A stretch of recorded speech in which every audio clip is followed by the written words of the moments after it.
Hi, I'm Danielle, and I'm so glad that you're here because together we're going to work through big stuff.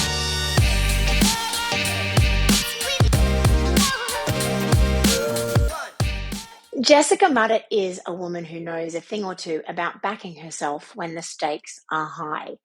As a journalist, she spent a decade navigating international media across London, Bangladesh, and Myanmar, including being the only foreign journalist at a propaganda newspaper during Myanmar's most politically volatile period. When things got tricky, Jess didn't back down. Now she's channeling that same fearless energy into revolutionising the publishing world as the founder of hybrid publishing company Hembury Books, proving that sometimes the best business decisions come from those who've already stared down real fear. Jess is the author of two compelling travel memoirs, Our Home in Myanmar and Once Around the Sun, From Cambodia to Tibet. Her journalism has graced the pages of Forbes, BBC, GQ, and Marie Claire, just to name a few. But here's what makes her story even more compelling, in my opinion. Jess made the leap into entrepreneurship as a single income household with two daughters and two cats, depending on her. There was no safety net, no trust fund, not even somebody at home manning the fort and helping her with the daily doings. Just her, a dream, and the unshakable knowledge that she's done hard things before and she can do them again. Starting her business, Hembury Books, after losing her beloved father, Jess is living proof that your most challenging experiences don't need to break you. They can become the foundation for your boldest moves.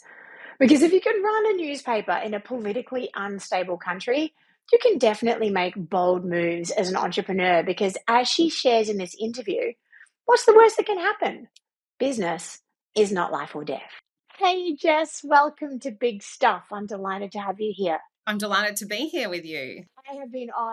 I was a guest on your podcast just a little over a year ago when my own book launched through Hembury Books, your publishing company.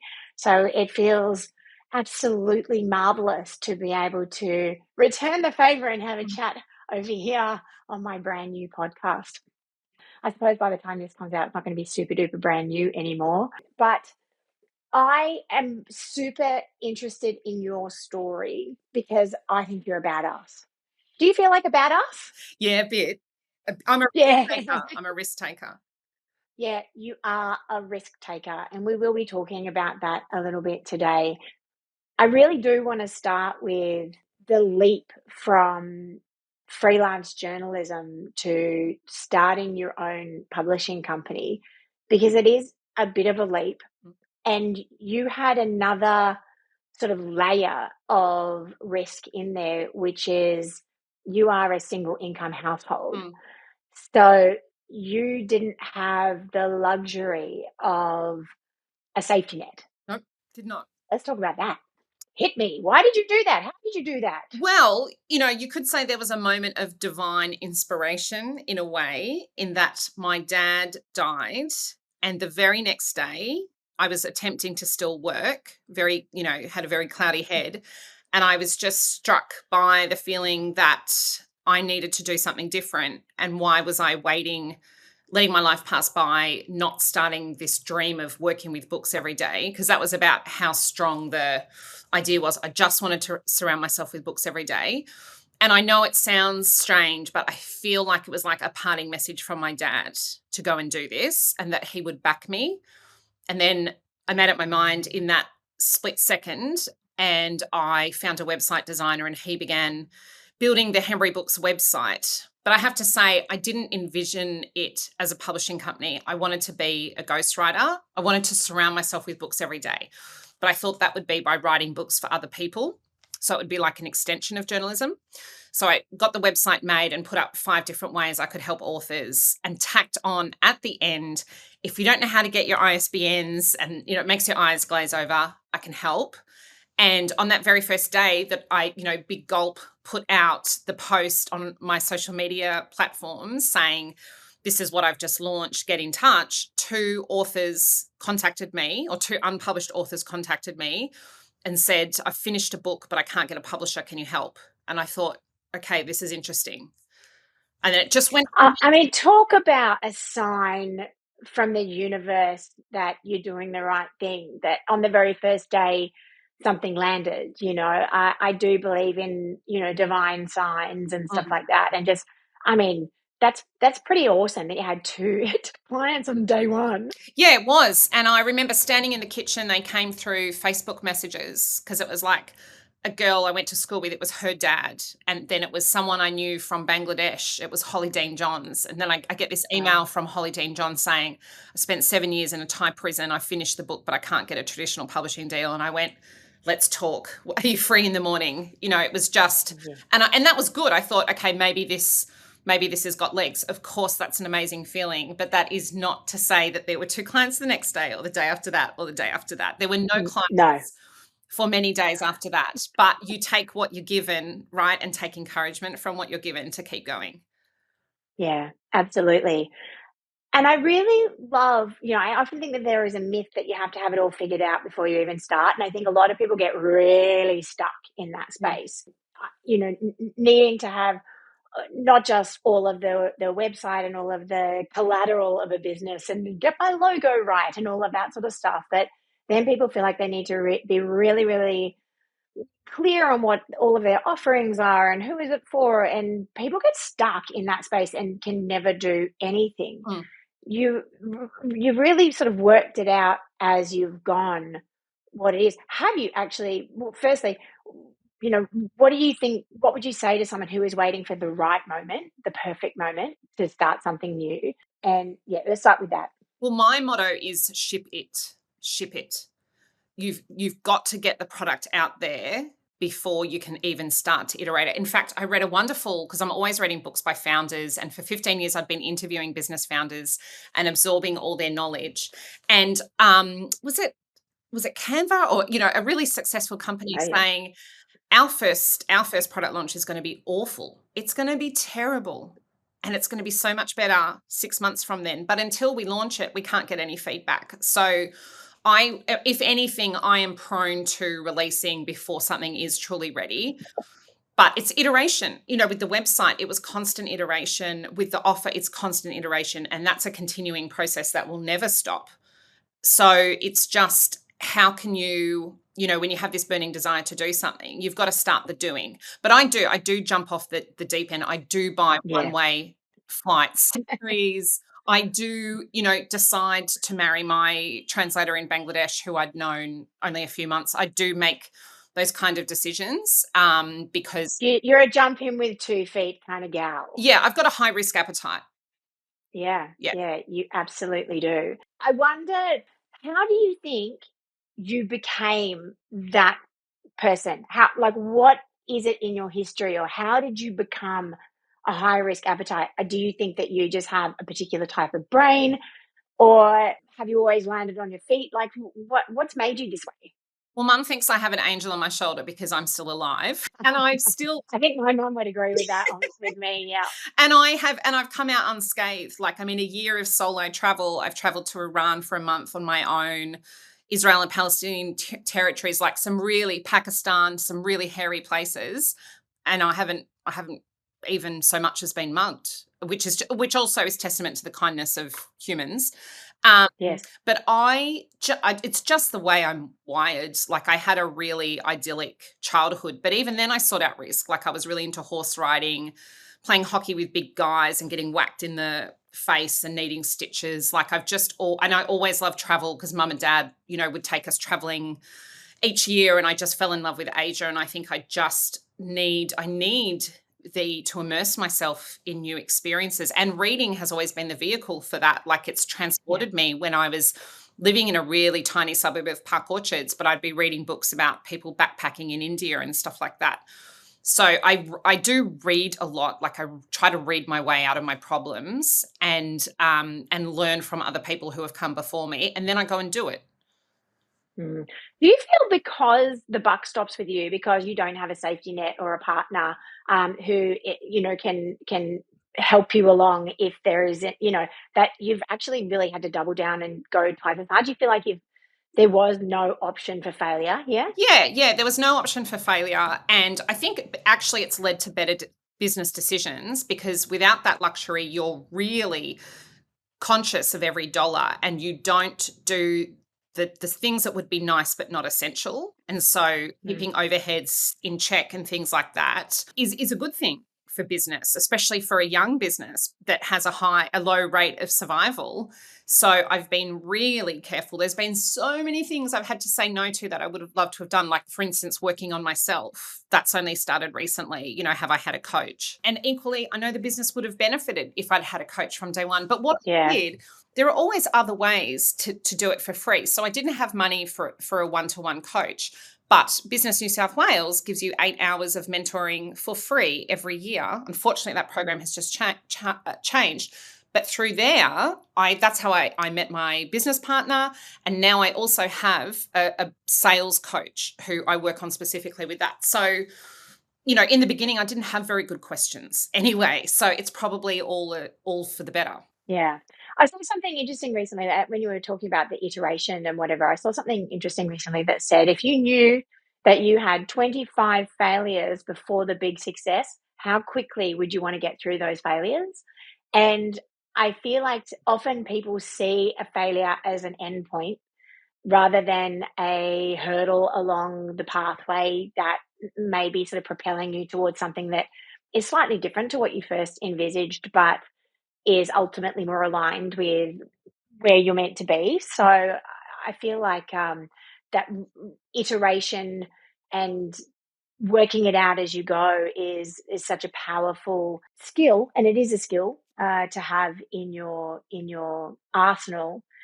But it's really, as you've mentioned a couple of times, you do have this appetite for risk, and you have loved traveling to absolutely the road less traveled. You are very interested in humans and sort of the tougher side of humaning, I think. And you've made some decisions along the way that have required absolutely some serious guts. Like you've got some cojones. You've got cojones, right? Your book, Our Home in Myanmar, talks about how you ended up running a newspaper in Myanmar during an incredibly volatile Yep. political period. What did that experience teach you about your own capacity to handle uncertainty? Well, yeah, that's a great question. That was one of the scariest periods of my life, because I wasn't running a newspaper. In the sense that I had been brought in as the first foreign editor at that newspaper, of the state-run newspaper, which is the propaganda rag. It's notorious in Myanmar. It publishes some pretty outrageous stuff about Aung San Suu Kyi. So the election was coming, this historic election, the first in 50 years, that could usher in Aung San Suu Kyi, and they wanted to tone down the propaganda. So I joined, and then I hired a couple of sub-editors as well. And it was just a truly Orwellian experience, like to be on the inside of the propaganda machine. And there was a man who I'd go home at 10 o'clock, and the next day the newspaper would have things changed, things like removed, inserted, but there was no transparency. No one who had even worked there for 40 years knew who that persons were. So I was like, it's the man in the clouds. And then we just started calling him the man in the clouds. And what would, irk this man in the clouds, I just couldn't predict. Like, it was really, every day was a bit of a ride. And then, there were whispers that there was going to be a coup and that the offices might be attacked, and that we had a staff meeting and they beefed up security, and they said, we've moved the drums of chemicals further away in case there's an explosion. And I was like, oh my gosh. So I contacted the embassy where I used to work, the British embassy, but I was on an Australian passport. So they were like, we can't actually help you, like you'd need Australia. And then I was like, oh my gosh, I can't make international calls from Myanmar. So I couldn't actually get anything out. So it did get quite scary, and a coup didn't come to pass, but it did in the following election. So the rumour mill in Myanmar is super strong because traditional media hasn't had a public value. So the rumours were not far off the mark, because it happened the next time, and now we've seen Myanmar's return to darkness. And so, yeah, uncertainty was part of the daily existence. But, the Buddhism in Myanmar is so strong. I absorbed some of that. And it is a state that our brain hates uncertainty. I can better cope with adversity than uncertainty, but it did teach me a lot. It gave me a lot of strength, I think, as a person to just grow comfortable with not knowing and expecting to never know the answer. That's also humbling, I think, for a like cocky 30-something Aussie journalist who's like facts, facts, facts. Like there's a lot of stuff that I'll just never know.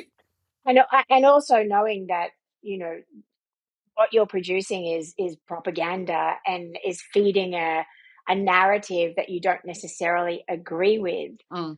But to be on the inside of such an interesting time in the country's politics is super interesting, because the country wasn't actually open to Westerners or travellers for before you and after you. Is that correct? Yeah, that's correct. I mean, Coca-Cola had left, so Coca-Cola returned and Coca-Cola has again left. That is the degree. There's only 3 countries in the world, Cuba, North Korea, Myanmar, that had no Coca-Cola. It was phone numbers. Phone numbers were 3 digits long because so few people had mobile phones, because they cost Wow. $20,000 US. The country was sealed off. It was a hermit country. And so the culture as a result has been the country's kind of been frozen in time. And so there's so many amazing cultural practices that are alive and well. So that's really fascinating. And when I came, it was sort of, the country was opening up. It became the darling of Southeast Asia for backpackers while still having so many quirks. And for expats, it was, you had to leave every 70 days. You had to pay your rent a year in advance in cash up front. There were no banks. Wow. But what happens? So you got good with a shoebox of money under the bed. Oh, yeah. I mean, we had a safe. And, Yeah. I'd have my plastic bag of pay, that would weigh a kilo or something. But people are inventive and you can trust people. Like the level of trust between everyday people is really high, because when you don't have police or public services to protect you, there's a really high degree of cooperation, which is a beautiful thing. The decency in Myanmar, like Lonely Planet say, if you drop money down the street, someone will tap your shoulder and give it back to you. And that actually happened to me a couple of times. Wow. This is again, as you dropped it out of your plastic pay packet, plastic bag of pay. yeah, but this is the Buddhist. Walking down the street, leaving it. Yeah. Yeah, they're not materialistic people. Wow. Having lived through that experience of very real danger, how do you distinguish now between sort of rational caution and then limiting beliefs, right? So, a limiting belief and the negativity bias, we are hardwired as humans to be constantly on the lookout for things that are about to go wrong. Our nervous systems are constantly geared toward everything falling down, the sky falling down around our ears. We are just hardwired like that. How do you distinguish between real danger and this sort of internal limiting stuff as you run a business on your own? Well, I think what's the worst that can happen? I have a basic understanding of people is that most people are concerned with their own lives, and what I'm doing is not of great consequence to many people. And I'm just going to try. Like, I'm a massive try hard. I for myself as a kid, school, sport, relationships, I'm giving it 110%. And it makes me cringe, like how earnest I can be. I'm like a golden retriever. I try to please people. I want to give a really good service wherever I can. But I do rush. I can be impatient. I can be impulsive. So I have to temper and improve and mature. But I think, really, what's the worst that can happen? Like, is this irreversible? This decision. Yeah. Is this life and death? Are we dealing with life and death? And this is the thing, our nervous systems will often tell us that something is life and death. I mean, so many people will say, when they have a deadline, when they have a report that they have to submit, when they're at the pointy end of negotiating a deal, their heart rate definitely rises. They might have sleepless nights. They feel this sort of level of stress and pressure. But you're absolutely right, Jess. What's the worst that can happen? And is this really life and death? Is my ass really on the line here? How do you keep, when you feel that, do you like that sort of rising pressure, maybe launch day, maybe your own launch day because you've launched a couple of books. When you feel that, do you just say to yourself, like, what's the worst that can happen? Yeah, the specific question I ask myself is, will I remember this in 5 years? Oh, I like that. And my launch, yes, I will. So I'm legit nervous. It's, Yeah. it is, but I'm trying again. If I say to myself, I'm trying, and at the end of my life, I look back and I gave everything a shot, my best shot, then I can rest at peace. For me, I just hate the idea of not doing things. Imagine you didn't try, or imagine you didn't tell the person how you felt. And that to me would be a tragedy. So I think, like, life is really short. That's what losing dad taught me. And that propelled me. I'd been sitting on this dream for years, not knowing how to execute it, thinking I couldn't. And then, that grief can give you the clarity to do something. And then once, and I named the business after his business. And I know that he would be really proud, and, mum's really supportive, and we just wish, he could see it because he would be so enthusiastic. So I like keeping that family legacy. It gives me that extra feeling that it's what I'm trying to do is significant. And also the business is really meaningful. Like, the greatest heartbreak of my life was when my book ideas were being rejected by traditional publishers. And I had to I don't give up easily, but I had to face the prospect of just never being an author. And that was heartbreaking. Like, similar to wanting to have children and never getting to have children, which of course, women can do, but with publishing. And so then I was like, okay, I have to self-publish. And then I kind of reclaimed my agency. But all those rejections, because for a long time I didn't contemplate self-publishing. So what my business does is help authors avoid that misery. And so that's what drives me, and I get a massive kick out of it. So the propulsion is just really strong. Yeah. You were fantastic when we were hooked up by a mutual friend. Yeah. Who, I was going down that route. I was, trying to get a traditional publisher. As a former journalist, I felt like that's the only way you can have a real book, in air quotes. You can only have a real book if it is chosen by publishers.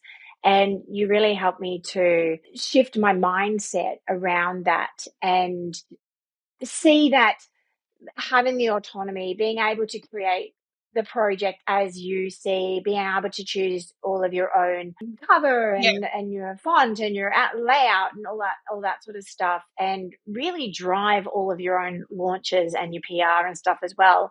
You're definitely a fantastic wealth of knowledge and information for anyone who is thinking about publishing their own book or is curious about it. Do you believe that everybody has a book inside them, or do you think some people just really shouldn't? No, I think if you've written a book, it should be published. It should not be languishing in a drawer collecting dust. Yeah. Some people don't have the impulse to write a book. There's two. Someone was saying to me yesterday, one of my authors was saying, Facebook tries to addict both the creators and the content consumers. And there's just two types of people in the world. There's creators and consumers. It's totally valid to be a consumer, and our arts industry would collapse without. Of course. You can be both. But if we were all creators, there's currently 4 million books published a year out of what's the population, 8 billion. I just think it works better. But I strongly believe, like, this democratizing access to becoming an author must happen, because the way that we, you can start a YouTube channel and put out content, and the best content rises to the top. Why haven't we done that with books? Publishing is just really overwhelming and still quite complicated if you're truly solo. So Hembury Books is a wraparound service. Yeah.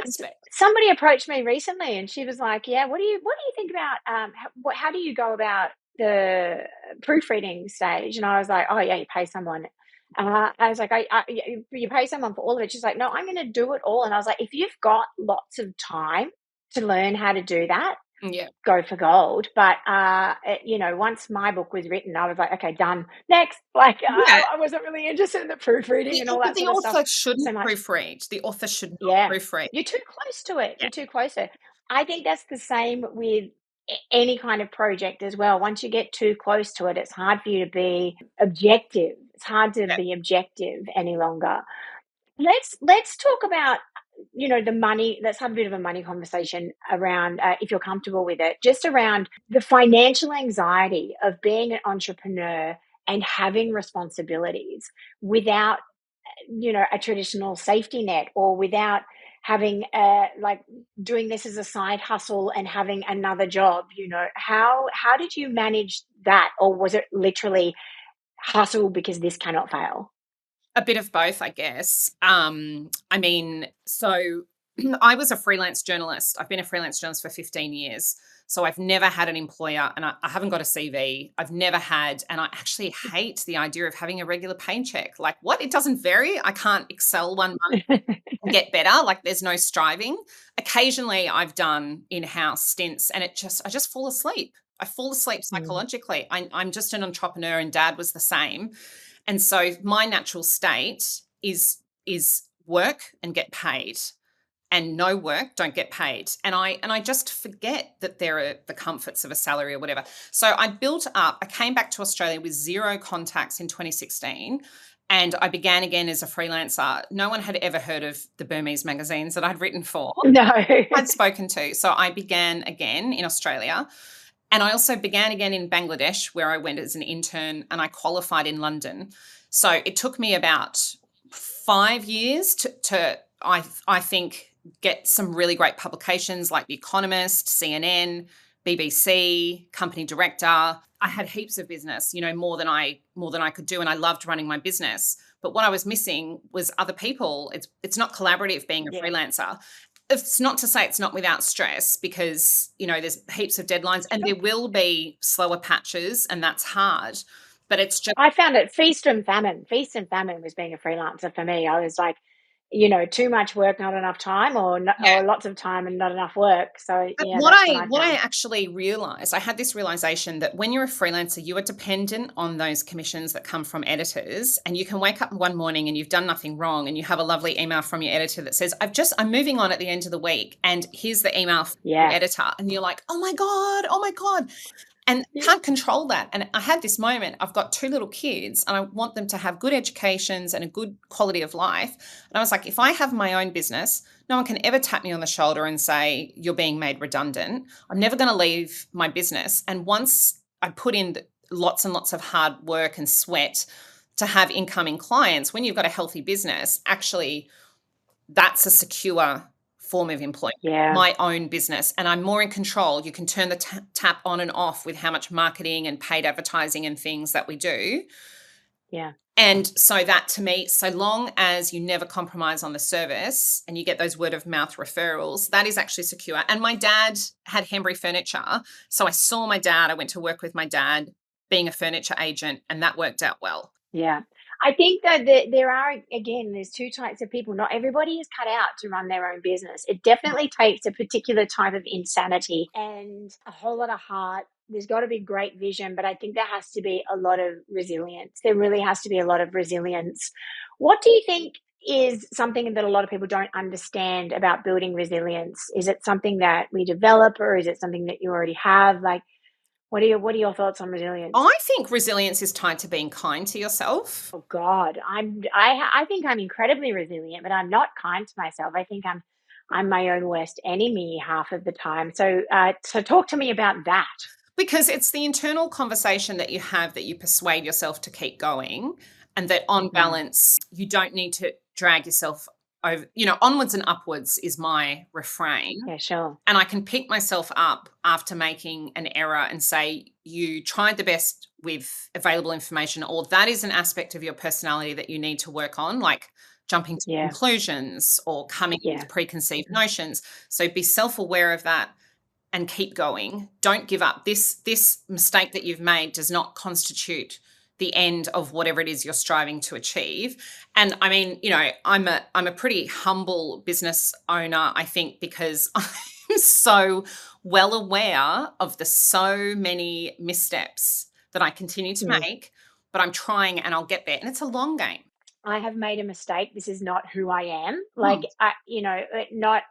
I guess feeling like the mistakes that you make are a reflection of like everything about you. It's just like, oh, I didn't actually know all of the aspects of that, and now Now there's a bit of egg, but let's move forward. I love that. Yeah. And, I look back on the past frequently to see that there is improvement. There is improvement that I can see. And I think I am kind to myself in that I've been keeping myself company for 44 years. I'm still the kind of scrappy little kid giving everything a go. I've had a lot of solo experience, the past 5 years being a solo parent or traveling around the world for 12 months on my own, moving to Bangladesh, knowing no one, moving to London, knowing no one, moving to Myanmar, just knowing my then husband Sherpa.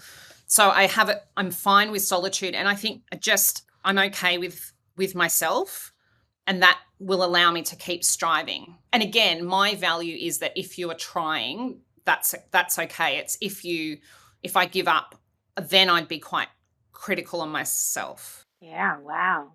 Okay. As long as I'm trying. Yeah. I'm okay. Yeah. Wow. I mean, you're clearly an audacious person. You make audacious decisions and you jump in with both feet. When we spoke last, you were actually my wing woman. You came to the morning show and you were my wing woman, paparazzi. We had a coffee afterwards and you were telling me your plans for Hembury Books. And it really is about disrupting the publishing industry. What gives you the audacity? Like, tell me, what gives you the audacity to think you can disrupt an established industry?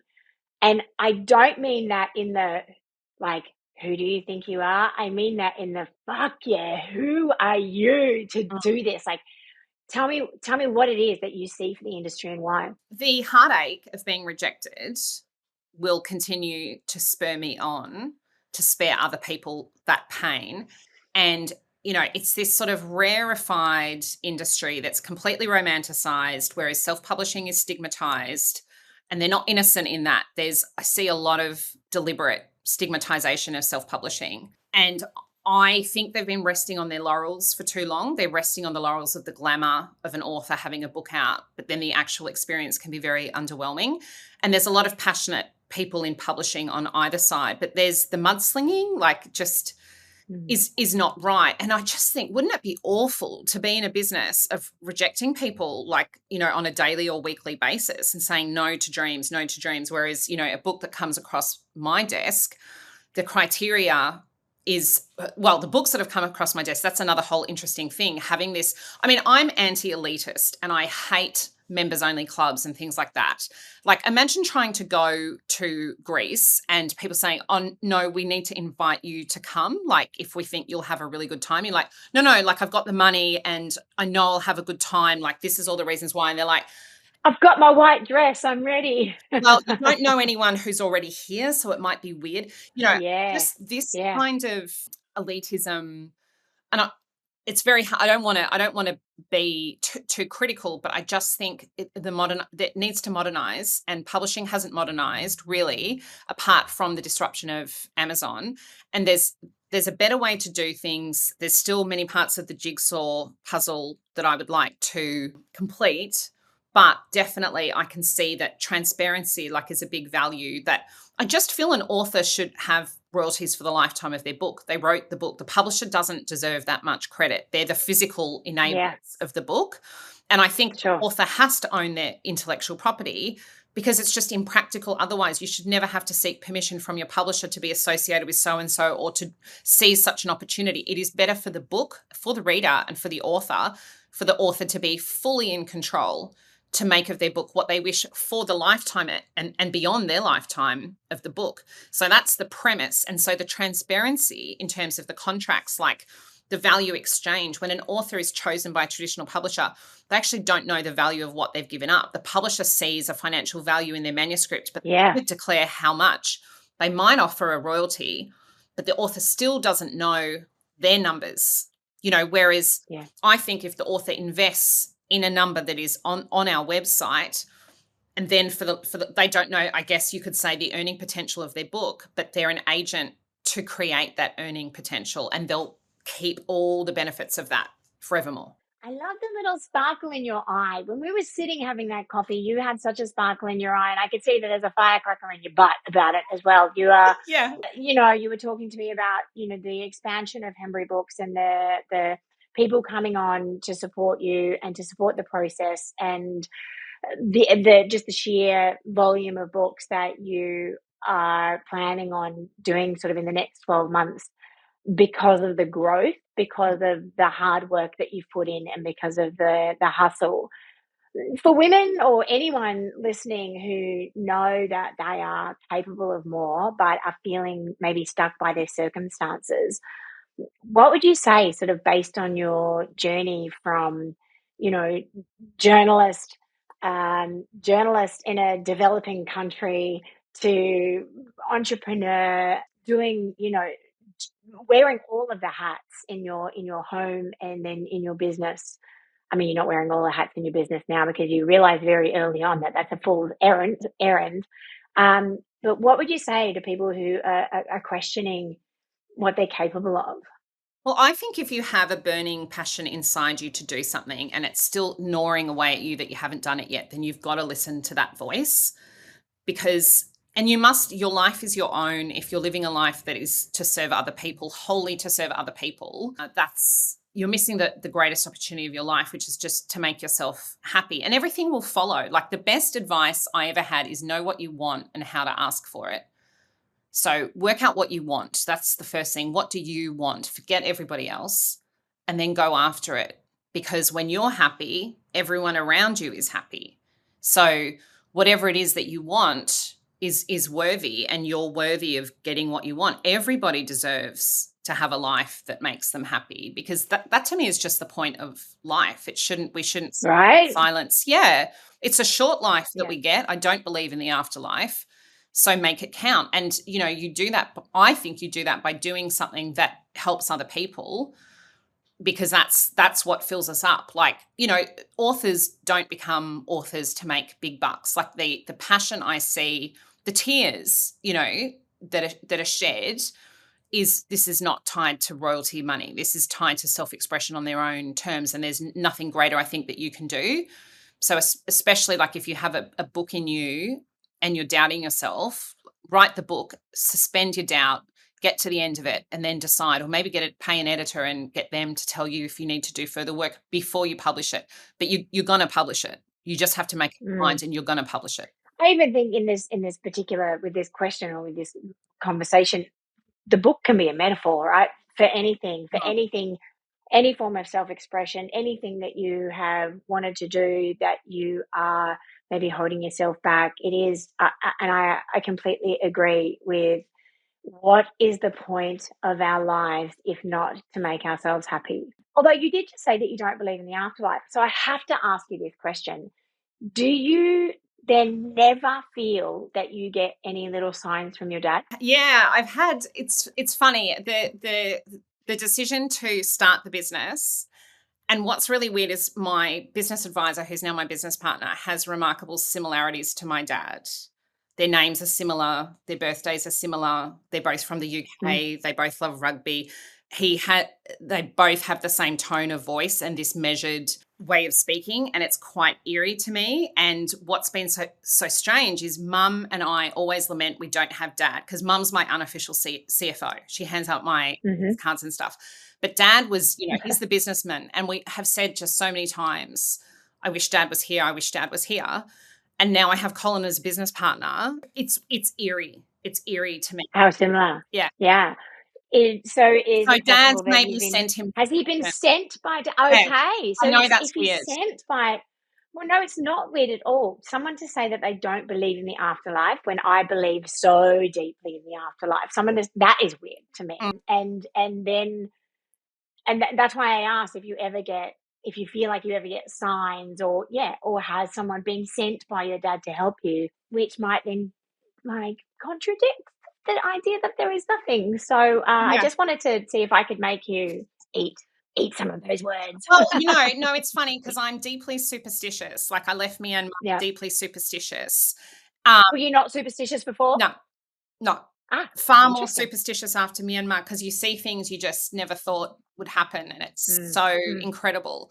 And so, yeah, I do believe Dad. Dad was just the kindest, most supportive father you could imagine. And so I do feel that his soul was leaving, that he spoke to me, and that if he had any agency wherever he is, that he's sent Colin as a business partner to help grow the business. Wonderful. Have you told Colin that? Oh, I've said that they're very similar. Yes, I Wow. have in a different way, like that Dad would be really, really pleased. Yeah, wonderful. And I often think there are a lot of times that I think, I wish my dad could see, I know. X, or could be aware of X. He would really love this. So, having somebody who reminds you even just a little bit of that relationship and that person is just beautiful. Yeah. What do you think is the most important thing that you've learned about backing yourself, especially when maybe others don't fully understand your vision, or even if you don't fully understand your vision yet? Well, it's fun. Like it is fun to do something. Like just yesterday, I saw there was like Slavic advice on Instagram, and she was like, "Do you feel scared? If yes, then you need to do this." Like it should scare you a little bit because that's really living. I just don't want a humdrum life that is comfortable, where everything is just so sorted, and it's a steady ship until I'm 75 and retired. Not that I'll ever retire. It just doesn't interest me, that kind of life. I feel that I'm going to once I climb one mountain, I'm going to find another to climb, and I'll keep doing that. Like, the business may not be the only kind of life that I have. If I accomplish what I set out to do and I do disrupt the publishing industry, then I might eventually in many years step away and enter politics. Ah, yes. Yes. You'd be brilliant. Oh, I can so see that. Okay. I'm not sure. Great. I'm not Yeah. sure, but I thought I was going to be a journalist for the rest of my life because I absolutely loved it. Wow. So I surprised myself. So maybe there'll be something else that I'll do. Yeah. Yeah. Maybe there will.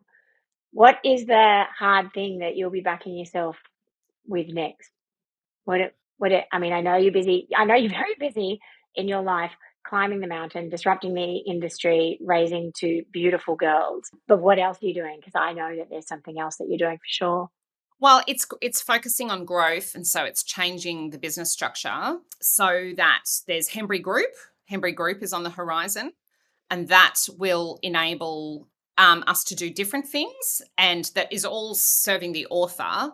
But perhaps with marketing and publicity, Yeah. audiobooks, more. There's other things that we could be doing so that it's truly end to end, because authors, they at least need the option. Nothing's ever mandatory. If they want editing or do not want editing, that is their choice, their prerogative.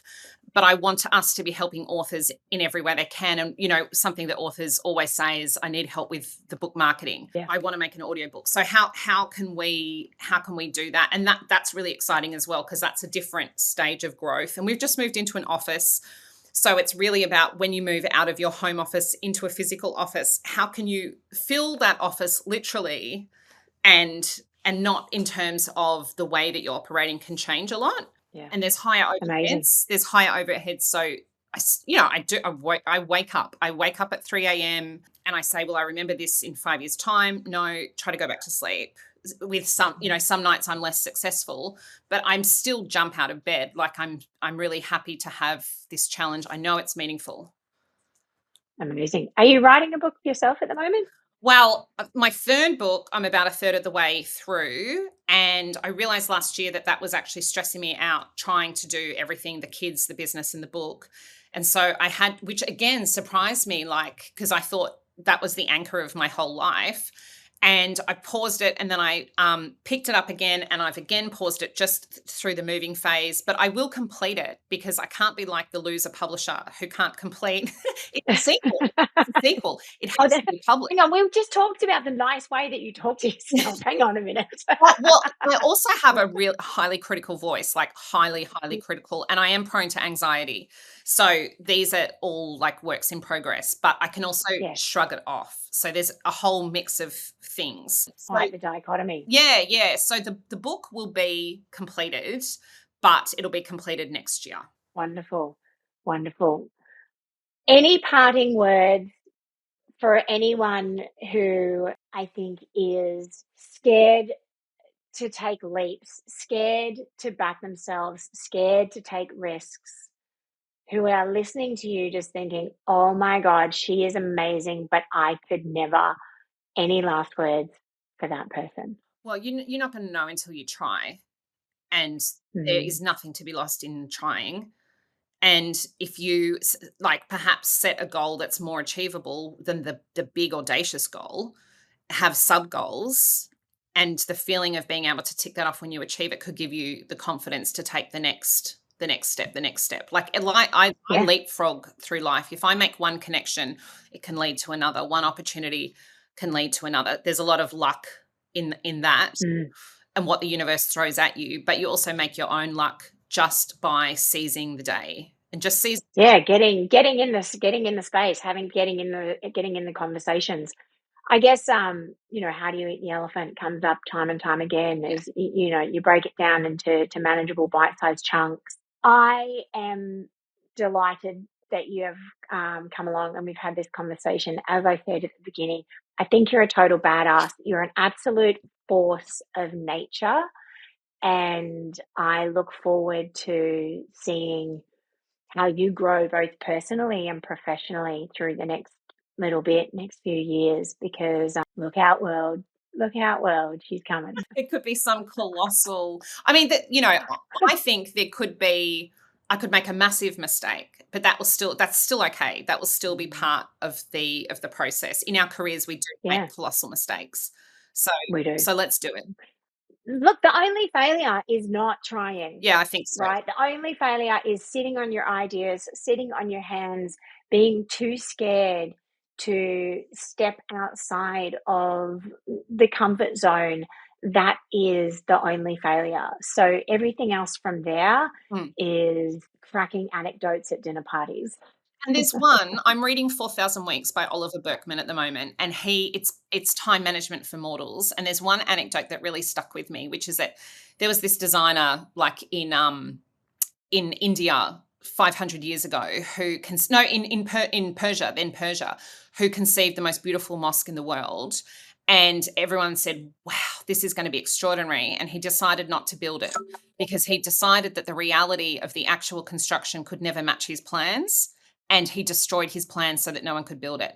That is a waste to me. Yeah. That would be a tragedy. Yeah, absolutely. Absolutely. Wow. And then you think about the guy who built the Taj Mahal, and it was his life's work, and he spent forever doing it, and people still look at it and you know, cherish it and whatever.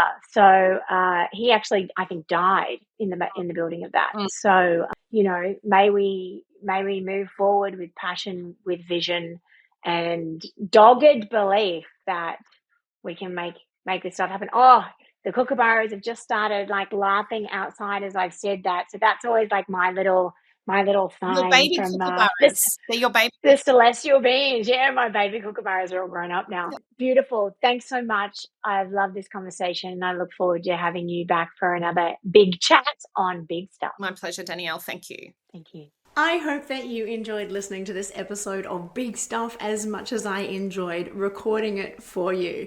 Now, if you did enjoy this episode, it would really help me if you wanted to share it with just one person that you think is going to get something out of it. And also feel free to drop a comment. All of these things really help podcasts to gain more ears, and that's what we're really here for. Also, be sure to subscribe, then you will never miss an episode.